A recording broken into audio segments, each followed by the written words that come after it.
Try to end us today on time because I have to actually get up in church today, the 11 o'clock service, and say something. So let's begin with prayer. So real quick, the prayer is some verses taken from the next chapter, Exodus 15. So we're going to follow the sermon topic today. Look at Exodus 14, which is all about Israel crossing the Red Sea. Exodus 15 is the same story, but it's a poem. It's actually two different poems or a song. So it's telling the same story in a different way. So it seemed fitting. And if you've seen the movie, The Prince of Egypt, a couple of years, probably 20 years ago now, but the cartoon version, The Prince of Egypt, there's a song in there in Hebrew. That song is this song. So actually, the chorus of that song is the first verse here. So let us pray. Please pray with me. I will sing to the Lord, for he has triumphed gloriously. Horse and rider he has thrown into the sea. The Lord is my strength and my might, and he has become my salvation. Who is like you, O Lord, among the gods? Who is like you, majestic in holiness, awesome in splendor, doing wonders? In your steadfast love, you lead the people whom you redeemed. You guided them by your strength to your holy abode. You brought them in and planted them on the mountain of your own possession, the place, O Lord, that you made your abode, the sanctuary, O Lord, that your hands have established. The Lord will reign forever and ever. Amen. The other thing I wanted to draw your attention to is I think Dale gave a handout. If you guys don't know Dale's sitting here on the end. Dale is going to be teaching a class on C.S. Lewis, we're planning on the first week of February, but that's going to meet during the week at noon on Wednesdays. So just advertising that to all of you. Looks like we've got a big group today. There is a chair up here in the front. So, well, maybe Sally wants that one, but anyway. Okay, so we're going to talk about the Exodus and the crossing of the Red Sea. I've done this enough for college students, for seminary students, for adult ed courses in a church to know that here are the things people tend to want to talk about. One, did it really happen? We'll talk about that, right? That's something people want. Did it really happen? Right? Okay. Two, people tend to pay attention to the fact that Pharaoh's heart is hardened. What's that all about? So we can talk about that a bit. And then we'll get into what's the message here. I'm going to refer frequently to the scripture passage. So this is a long passage from Exodus 13. It's kind of the end of that is part of this passage. If you look on the handout, there's two verses I put in a square box and bolded them. In certain ways, this is the core, not only of this story, but of the whole book of Exodus. This is the message, right? And I'm going to read it now. What are God's people supposed to do? Don't be afraid. If you've heard that one before, by the way, right? So that shows up a lot, right? The angel comes to Mary, angel comes to the shepherds, right? This is where that comes from. So, by the way, when the first Christians, right, who were all Jews, would have heard that story about Mary and about the shepherds, and they heard this line, "Do not be afraid," they would instantly have gone back to this passage in their heads. This is what's in the background, right? So God says to his people through Moses, don't be afraid, stand firm, and see. Look what I'm going to do, right? And the message here is that God's the one doing everything. He's the hero. What's Israel supposed to do? Just stand there and be quiet, right? So we're going to dive in, right? So we're going to dive into this, right? So first, did it happen, right? And how did it work, right? We're all interested in this. So here's the thing. I put two maps on the back. I'm actually going to disagree with both of them. I'm sorry that they aren't in color because they would be easier to see, but that gets expensive to print. But so you've got two maps. One says the traditional route, and one is kind of an updated version. So if you look on either of those maps, up near the top of where Egypt is, this is present-day Egypt, you'll find a town called Ramses. That's probably where the Israelites were. This is actually, there's all kinds of archaeological data that this is a slave town. It's where the slaves would have stayed, or where they would have worked. So this is probably the area in Upper Egypt where they're coming from, right? And we'll talk about those different paths. So here's the thing. Far from it being a modern, liberal, critical thing, the idea that the Israelites crossed the Red Sea just isn't even there in the biblical text. So if you look again at one of these maps, we'll do this one. Mine's in color, I printed it at home. The Red Sea's way down here. That's not where they were. Okay, even the biblical text, it talks, there's all kinds of, if you look at the biblical passages, right, so where it says chapter 14 starts, right, we get place names. They camped in front of Hiroth between Migdol and the sea, right? We take all that stuff together. Those are all places way up here. So this is where they were, right? This is where they were traveling around, right? It's up here. The very name the biblical text uses for the Red Sea, which we're going to have to talk about a bit more, I actually have put it in the text on verse 18, which I highlighted there of chapter 13, so right on the top. So God led the people by a roundabout way of the wilderness, bordering the Yam Hasuf. That's the Hebrew word. That's what this area is still called in Hebrew. That literally translates to the Hareed Sea. The Sea of Hareeds, R-E-E-D-S, right? They went through a swamp. Right? That's what happened, right? And the biblical text tells us this. It isn't some kind of modern liberal thing, right? What happened at some point was when the Hebrew Bible got translated into Greek, somebody misread it and said Hared Sea, and it stuck. Right? And now we're kind of worried about changing it back, right? But this is actually what the text says.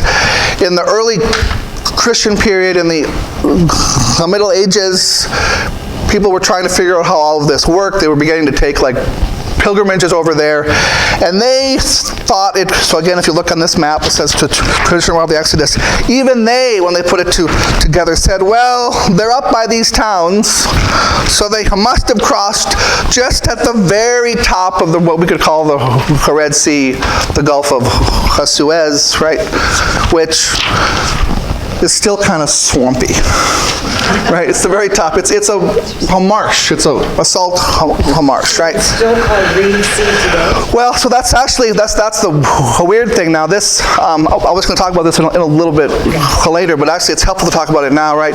This is a pretty common name.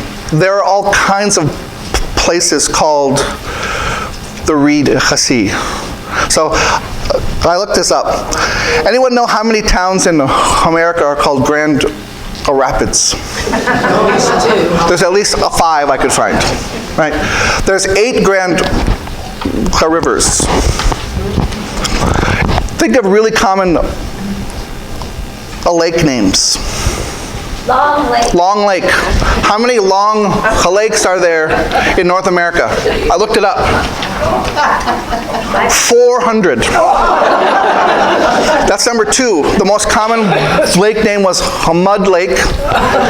897 in the U.S. alone, right? So this is so what I'm pointing out is we do this too. We call multiple places with the same name, especially small kind of things like a Mud Lake, a Long Lake, or these kinds of things, right? This is a pretty common name, right? And it means something like, again, a swampy area full of reeds. Remember, Moses was put in a basket of reeds. This are the reeds we're talking about, right? It is the case also, again, if you look at my map, over on the other side, the Gulf of Aqaba is also called this. So if you look on my other, the Exodus from Egypt, this other map, this is someone trying to do it differently. This guy thinks they crossed over there, because this clearly is called that even in the Bible. It's a swampy, reedy lake all along the shore, right? So this is, again, a pretty common name. It refers to multiple places. My point is, unless we have a time machine, or we get to go to heaven, we aren't going to figure out where this really is.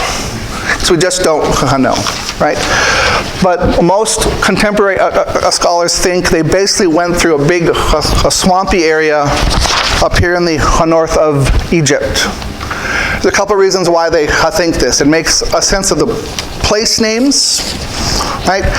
The text talks about the wheels of the chariots of Pharaoh's army getting locked. That's the Hebrew text actually says locked.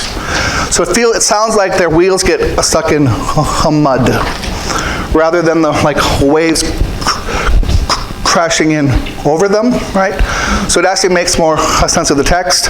I talked about chapters 14 and 15 being the same story earlier as when we began. Chapter 15, which is again this song, is tied with Judges 5, which is the Song of Deborah, as probably the oldest text we have in the Bible. So they're songs that we date to at least the 12th century BC. So they're about 3,200 years old. Right?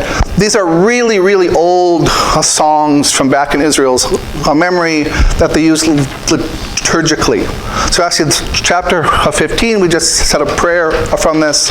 This is still used in Orthodox Jewish services. They pray this prayer every day in the morning. It's just sort of a basic text. This is what Israel is. Who is Israel? The people God rescued from Egypt. And it's recorded in this hymn. If you read through that hymn, it talks about the horse and riders being thrown into the sea, them being destroyed. There is no mention at all of Israel crossing over a body of water or crossing through. So whether that got added in later or what, we just don't know. So again, the history here is really hard to get our hands around. There is some historical thing that happened way back when, right? Where Israel had some kind of conflict with Egypt. Egypt got their butts kicked, and there's this historical memory. But just how it happened, when it happened, right, is something that we really have a hard time trying to figure out. Dating is hard too. The classical dates of the Exodus is, so if you can actually add up all the kings, and there's a couple of dates we can actually kind of isolate, like this happened in this year. If you add all that backwards, the date for the Exodus is 1466 BC. Most modern scholars think it happened about 200 years later.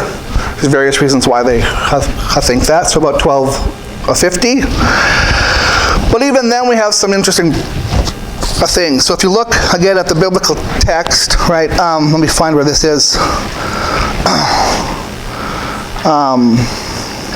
Okay, right at the very top, verse 17 of chapter 13. When Pharaoh let the people go, God did not lead them by the land of the Philistines, although that was nearer, for God thought if the people face war, they might change their minds. So God led the people through around the Yam Sea, right? The Yam Suf, the Reed Sea. We get this talk of the way of the Philistines. So if you look at the map that says traditional route, this guy's actually given us that route way up on top.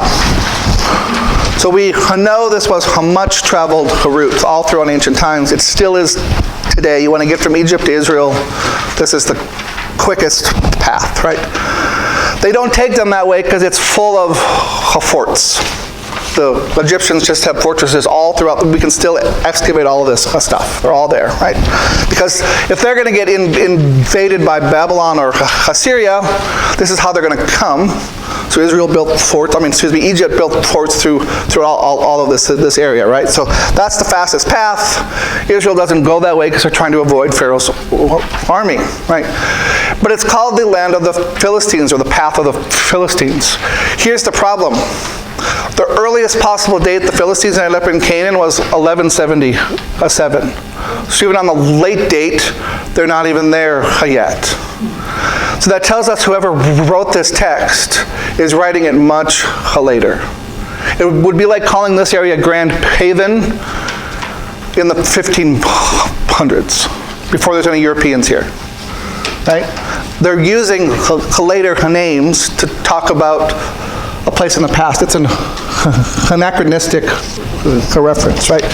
This doesn't mean any of this isn't true. It's just kind of telling us the text isn't written at the time. It's written down afterwards, right? It's really hard to figure out where these places are, right? There's also clearly some exaggeration happening, because they tell us something like 2 million people left Egypt. So if we had rows of 8 people with a foot apart or so, right? Or we'll give them a yard or a meter, right? And had 2 million people. When the first group got into down at the bottom of Mount, where Mount Sinai is thought to have been, the back of the trail would still be in Egypt. Right? It's just a huge amount of people. I mean, think about how many people 2 million people really is. Right? I mean, this is the argument that scholars use to say this would be, has to be exaggerated, right? They're in a desert. A desert preserves things very well, often. What do you think's going to be left behind if there's 2 million people camping out in the wilderness for 40 years? Well, the real thing that we left behind is their poop. And we don't find any. Right, so they were smaller, whatever group they were. I mean, so we really do think there was a group that leaves Egypt around this time, right? We went about a 200-year range. They end up in Israel. They're smaller than we think that they are. And just when it happened and how it happened is something that we don't have enough data to figure it out, right? Do you think some left as well? Well, there could be some, but... I was going to say, do you think some left behind? When this is a whole different conversation, but the current kind of scholarly idea, actually, if you really want to, there's a very easy to read, kind of like popular level book I would recommend to you. The Exodus by Richard Elliott Friedman. He's a Jewish scholar, writes big complicated commentaries, but he's actually a pretty good popular level writer. And he's talking about these very things and saying, yes, there's real history here, but it didn't happen exactly the way the Bible tells us. And his argument is that the group that comes over is just the tribe of the Levites, the priests. And they're the ones, of course, who are interesting in actually writing the biblical text. But they're the group that comes over, and when they get to Canaan, they get plugged in with these other tribes that revolt. They're basically a bunch of peasants who revolt. And they start their own country, which is Israel. But that's the origins. Yep. The boot would have turned to dust. The boots, yes, that's true. But we would have some kind of like archaeological records of like that they were here, and we just don't have it. I want to revert back a little bit. So I guess I'm under this assumption because of the stories and stuff that the people are the brothers trying to get their brother back who they sold into slavery over there. And they were the family. Right, so this is the story that we have, is that it would have been Abraham's great-grandson, Joseph, right? Gets sold into slavery. And then this ends up being an act of God. So this is back in Genesis. And actually, if we look really quick... these are basically the people, the generation. These are the ancestors. And so we date this to about 430 years. They actually tell us at one point, 430 years after they end up in Egypt, they've gotten to be so numerous The Israelites, basically the story here is we've got a group of immigrants that have come in. Their population has exploded. The ruling class of the Egyptians are worried they're going to take over. And so they enslave them. They also want to kill the firstborn children, right? Because their population's too big. This is the context, right? And of course, they fight back, right? And this is the context of the story, right? So I've just kind of this is the context, right? It's dated back to Abraham and the Genesis, but this is the real story of Israel. Genesis is the prequel. It's giving us the background, right? But this is the best seller, a central story of Israel. Genesis is the story written of how did this happen? How did we get here, right? It's the prequel story. But Israel's identity is, who are we? Again, you can think of this is at the very beginning of the 10 Commandments. When God gives the 10 Commandments, he says, I am the Lord your God, the one who brought you out of Egypt, who brought you out of the house of slavery. That's God's identity. That's Israel's identity. This is a central story. It's everywhere. Everything in the Bible goes back to the Exodus story. Right? When Jesus comes, think about, again, Matthew's gospel. Right? What almost happens to Jesus? Just like Moses. The king tries to kill him. Jesus has to go to Egypt, and then he comes out of Egypt, right? For Jesus to get authority, he's got to be connected to the Exodus story. That's how important it is, right? So it's just this essential story. But again, did it happen? Well, what we can tell you is something happened. It didn't happen probably exactly the way that we've gotten to it. It's been expanded upon and added on. It's been given all kinds of symbolism. So it's worth pointing out, even in the New Testament, for example, 1 Corinthians 10, they're not worried about whether it really happens. They're doing all kinds of allegorical thinking with it. They talk about it being a baptism for all of Israel, passing through the sea. This is how they're thinking about it. This is, again, what gives Israel their identity. They become God's people by passing through the Red Sea. We become God's people by getting baptized. Just like they did, right? This is how the New Testament uses the story. Because it's the way for sure. The way for sure.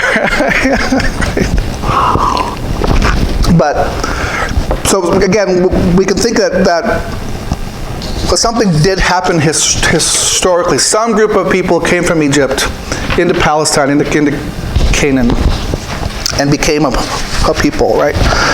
That said, the other thing we can do here is try to explain this away. The text clearly tells us Israel's got their back against the wall, right? They're trapped. They thought they were free, but even the text tells us they're taking this roundabout way through the wilderness. They must have thought Egypt's going to come after us again. When they finally do, they see all these chariots coming. They freak out. We're going to get destroyed. They have an army, we don't. Right? And they cry out and say, it would have been better for us to be slaves in Egypt. It's actually a really good joke. In verse 11, they said to Moses, was it because there were no graves in Egypt that you've taken us away to die in the wilderness? If you know anything about Egypt, it's full of tombs. Right? Their whole religion is about a death. It's all about what to do with death, right? So they're saying, weren't there enough tombs back in Egypt? You got to come out here to kill us and bury us, right? It's a joke, right? But the idea is they think they're going to be destroyed. They think God has abandoned them, and the response is, right, don't be afraid, stand firm and see what I'm going to do. The Lord's going to fight for you, right? So to try to explain what happens here away as some kind of, there's unnatural things that had happened also doesn't work. The text is telling us God works a miracle and saves Israel. right? Something supernatural happens. In a certain sense, this is like a plague. It's the final nail in the coffin, right? They've killed all the firstborn sons. Pharaoh temporarily says, okay, go. He's grieving, right? He gets a little time now. He knows Israel's out there wandering in the wilderness, right? By the way, if we look at the very beginning of the text, right, they're wandering around by the Red Sea. They are prepared for battle. Moses takes with him the bones of Joseph, because actually way back in Genesis it tells us, if you ever go back to the land of Canaan, take my bones with me and bury me there. Moses remembers 400 years afterwards. God must have told him, right? That was the prayer that they said every day. Right. Well, but they probably weren't saying it every day at this time. That's the thing, right?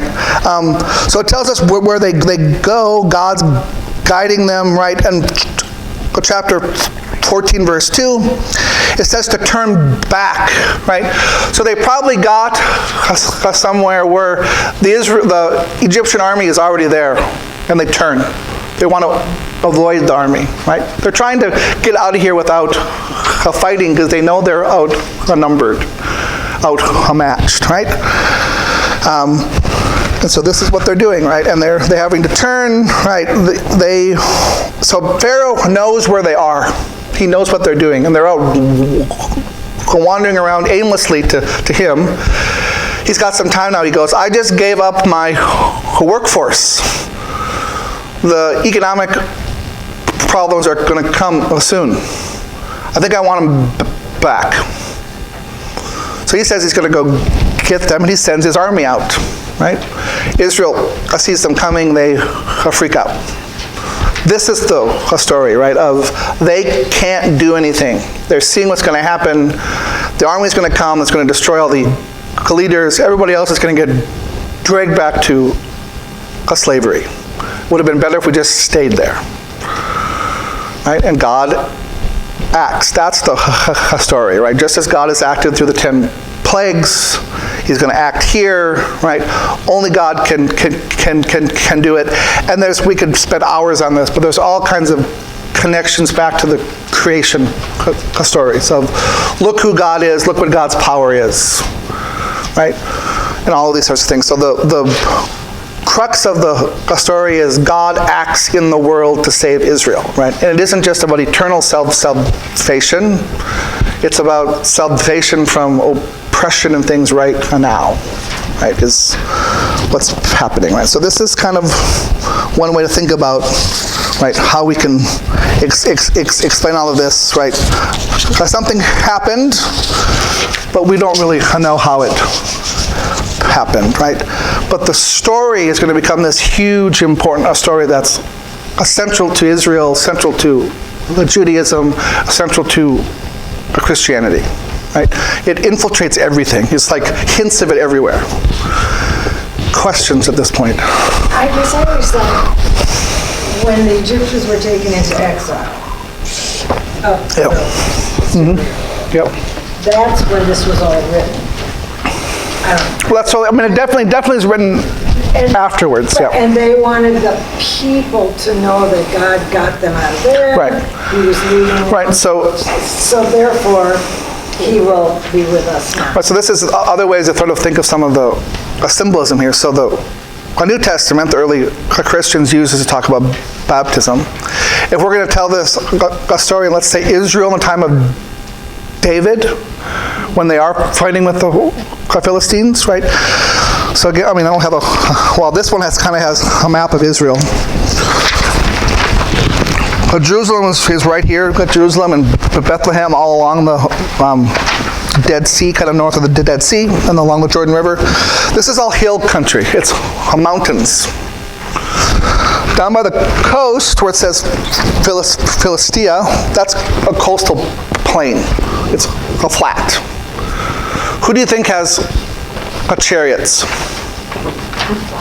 the people who live in the flatlands. You don't drive chariots up in the mountains, right? In fact, Israel never really developed chariots.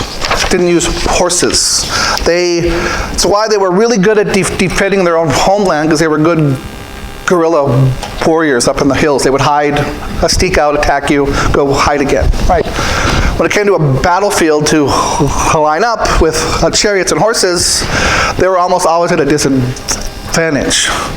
So a story in which God throws Egypt's chariots into the sea is a really good propaganda piece. It's encouraging to your own people at the time, right? God is behind us. God's going to fight for us. It absolutely makes a good movie, right? But this is the context here, right? Of something happened back in the past. A memory of what happened, it gets expanded upon, and it becomes a story about this is who we are. This is who our God is, right? Yeah, I mean that's what it's commentary, but it's like being enhanced, right? And this is fairly common of ancient Near Eastern cultures, right? I mean, even the way they talk about God in that song, I'm going to come back to this as we have time, but we're a bit embarrassed about talking about God as a warrior, right? We want to talk about peace. God's going to reconcile us with our enemies, not destroy them, right? There's at least two things happening, right? This is 3,200 years ago or so, or that's when it's at least set, right? There's this idea of we have our God and you have yours, and our gods are going to fight they're going to fight for us just like you do, right? Israel actually isn't fully monotheist at this point. They just think their God's the best God. Right? It takes some time actually that isn't until we get into books like Isaiah and Jeremiah, right, about 800 BC, where they really begin to think, wait, our God is the creator God who made everything. That means he made all the other gods. And so what are those other gods? They're creatures, if they exist at all, right? They're basically angels, right? So was a hand I thought over here. Yep. Yeah, you talked about that as God's creator. So, wondering about that, I'm thinking he created Pharaoh, because he hardened Pharaoh's heart. Evidently he has control over Pharaoh. And he hardened their heart, and then he got rid of them, basically, and his followers, the chariots, and so what does that transcend to us, that God will eliminate out of his herd, so to speak, of people, those that are not good? Do you get where I'm getting? Yes, I do. Let's pause on that a little bit. I actually think we should go talk about the hardening of Pharaoh's heart. So if you look at my handout, I put a quote on there. I thought this would help us go jump into this. So this is from a Jewish scholar, right? So I'm going to go read the quote. So he says, the motif of the stiffening or hardening of Pharaoh's heart runs through the entire Exodus story. It appears 20 times. So we get that phrase, Pharaoh's heart's hardened 20 times. Half of them, so there's 10, they actually refers to his heart being hardened as it's like his character. So we can talk about a person who has a hard heart, a person who lacks compassion. So 10 times it's just said that's who he is. The other 10 times it says God hardened his heart. So it's equal. 10 and 10, 10 and 10, right? He goes on to say, in the biblical conception, the psychological faculties are considered to be concentrated in the heart. So they really did think, but we have to talk about it being in our head, right? Because we know how the brain works. Their knowledge of biology wasn't as good. They thought all this stuff happened in the heart, right? That's how we actually talk about it too, even though we know it's up here, right? So all this stuff's going on in the heart. They regarded the heart as the seat of the intellectual, moral, and spiritual life of the individual. This organ determines behavior. The hardening of heart thus expresses a state of arrogant moral agency, unresponsive to reason, incapable of compassion. Pharaoh's personal culpability is beyond question, right? So this is something we didn't talk about last week, but remember Israel asked to go out into the wilderness to pray and worship their God, and Pharaoh says, no. We actually have all kinds of records in Egypt of slave worker forces asking to go out and worship their own God away from Egypt, because for both sides it would be blasphemy to worship your God in the land of Egypt, right? This is a common thing, and it was usually granted. Go, take a week, do your thing. The fact that Pharaoh refuses actually shows he's this hard, uncompassionate person, right? He's being unreasonable, right? So, go ahead, Dale. Isn't there, on one of the plagues, Pharaoh relents. Yeah. He says, all right, Yeah. go on out, worship your God, Yeah. and take, just take the men or something Yeah. like that. Yeah. And they said, no, we're all going to go. Yeah. And he said, well, You can't. no deal. So actually, if you read through the first 5 plagues, they're all Pharaoh's fault. It explicitly says, like, it's because he had a hard heart that God gives them, right? So the first 5 are actually his fault. The second 5, God says, okay, I'll show you what's going on here, right? But that's actually, so it's all, I mean, Pharaoh's hardened his own heart. He lacks compassion. He thinks he's the boss, right? And we're already in Egypt in this idea in which the pharaohs have become divine characters. He's like a Roman emperor. He expects the people to worship him. He's a deity. God says, nope. That's part of the story, right? Part of the story is really like God's going to beat Pharaoh, right? The people of Israel, Pharaoh is an ever-present feature of their life. He's the power that dominates everything. And God says, I'm going to make him go away.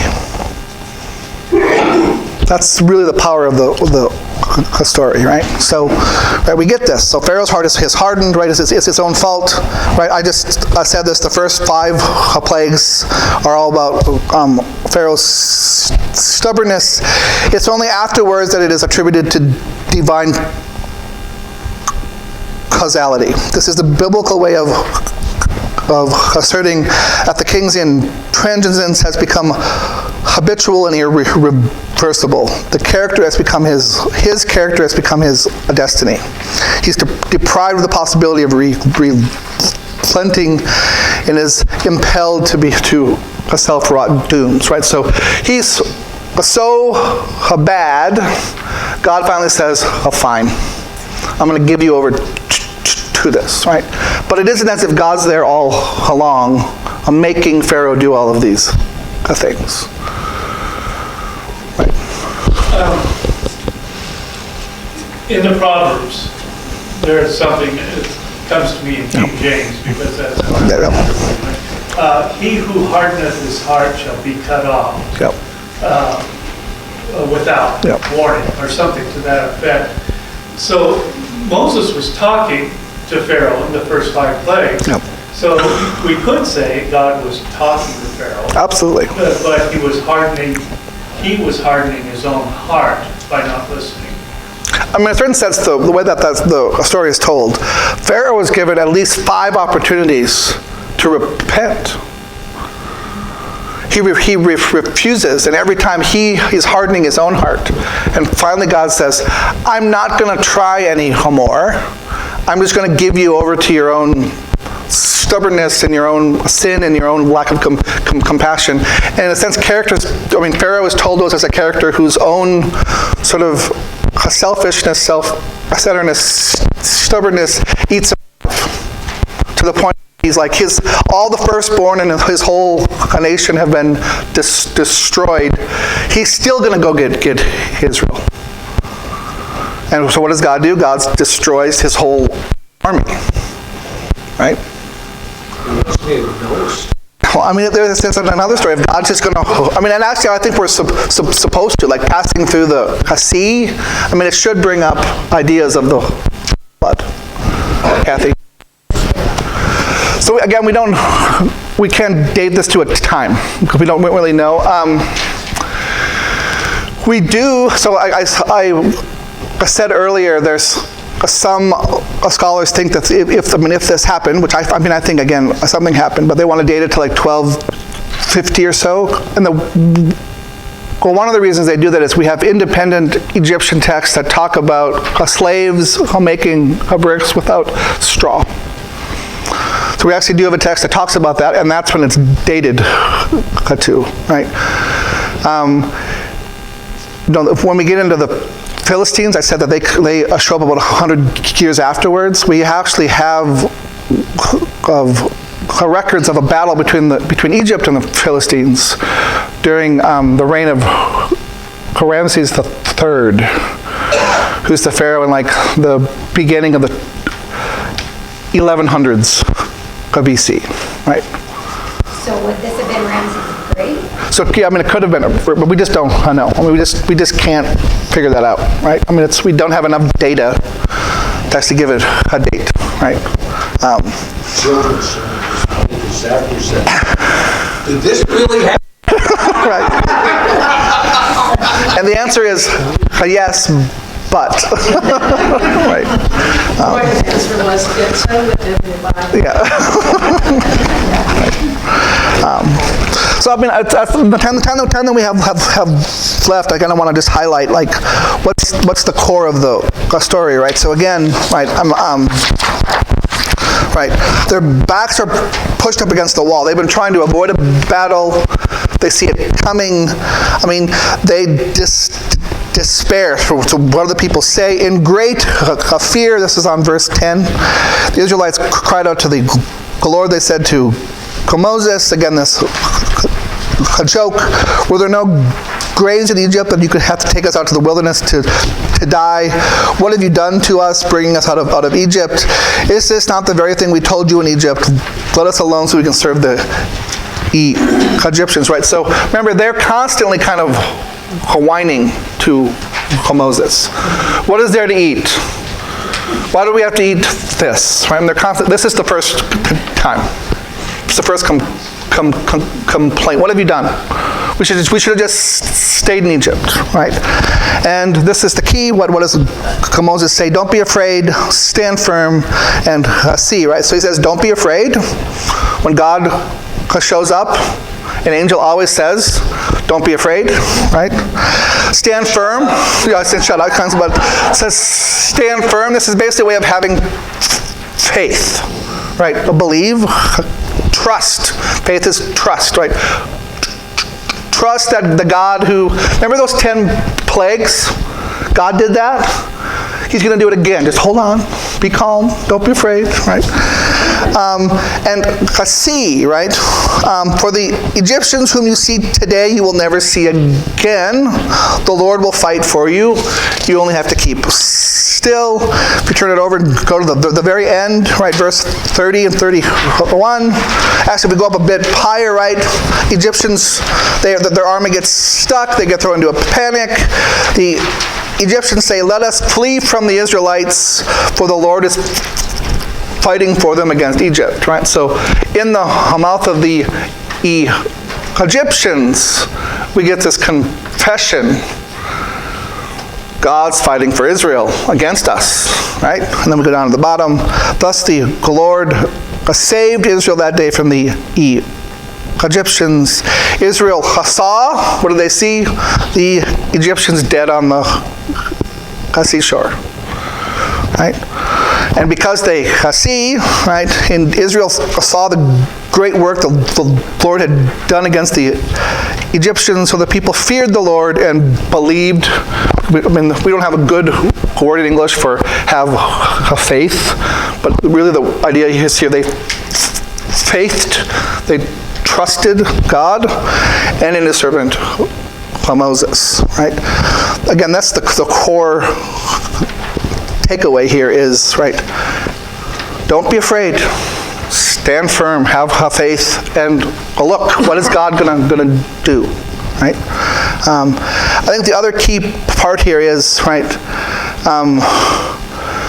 I mean, God is being depicted as someone who cares about his people, cares about us, right?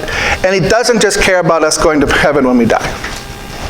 He cares about us right now, right? So he's going to save Israel from a slavery and oppression, right? God wants to save people in the conditions they're in right now too, right? It's not an either or. You keep mentioning this phrase, "do not fear." Yeah. It reminds me that when Jesus comes walking on the water, he says, "Do not be afraid." And here we are in another situation where the disciples, I believe they're worried about a storm. Yep. Oh, absolutely. We're going down, and he says, "Do not be." Oh, it's so. This is so much fun. That whole story. So it comes in. I mean, it's at various places in the Gospels, but the first one is on Mark 6, right? It's right at the end. So Jesus has just fed the 5,000, and he sends the disciples home. Get in the boat. Go, and I'll come behind you, right? Well, what does Jesus do? He goes out and walks on the water. He's actually trying to get ahead of them, like the fire of the pillars of fire and cloud. That's the imagery. So this is straight out of the Exodus story, right? The picture being painted is Jesus is the pillar. He's the presence of God, trying to get out in front of them to protect them from the storm. And then they see him and they say, "It's a ghost." And Jesus says, "No, it's me." And Peter says, come walk on the water. And what happens to Peter? He doesn't stand firm. He doesn't trust. He sees the storm. He sees all the chaos happening. Takes his eyes off Jesus, right? He doesn't look at God. He looks at what's going on, and he doesn't stand firm, and he sinks, and Jesus saves him anyway. I mean, it's right out of the Exodus story, right? It's Jesus being depicted as doing all the things God did in the Exodus story. That's exactly what's happening there. So I think we're good for time. So, but thank you. Next week is the 10 Commandments.